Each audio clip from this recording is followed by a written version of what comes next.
Today, I'm going to show you how to make my spicy chipotle tahini. This is perfect on any kind of burger, turkey burger, regular burger, whatever. I use it in vegan, like quinoa dishes, anything. And this is great if you like chipotle mayo. Say you're vegan and you want chipotle mayo, but you're like, gosh, you can't have eggs.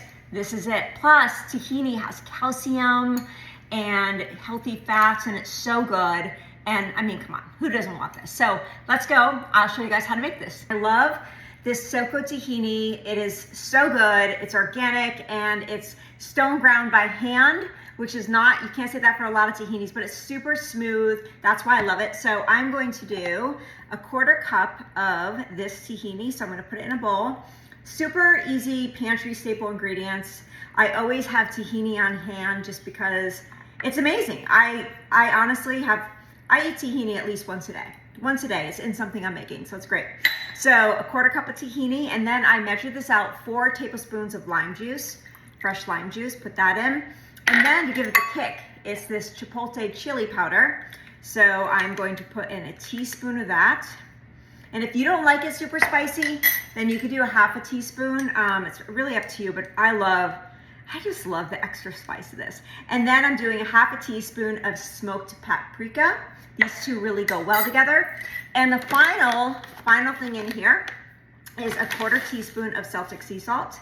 So I'm just gonna do that. And then I'm going to whisk this. Now it's gonna be a bit thick, just because of the tahini and everything combined, but I'm gonna thin it out with some water. But you can see how easy this is. Sometimes I have this recipe if I'm going to, I don't want to make a full recipe. I'll just have this, which is like 2 tablespoons tahini and all the other stuff. So see how it's super thick right now? So I'm going to add a tablespoon at a time. I know from experience I like it 2 tablespoons. So let's just see. And then I'm going to stir this. Get this, like, you want to stir it gently. You could do a bigger bowl if you want, because you don't want it to like spin out, leak out over. And then you just kind of keep adding water till you get to the consistency that you like. I actually like this consistency because you'll see in a second. Let me just keep stirring it. See, it kind of goes up like that. It's smooth. Let me just see how it's like smooth and like, and it looks, in this light, I'm sorry, it doesn't look, it looks more yellow. It's more orange.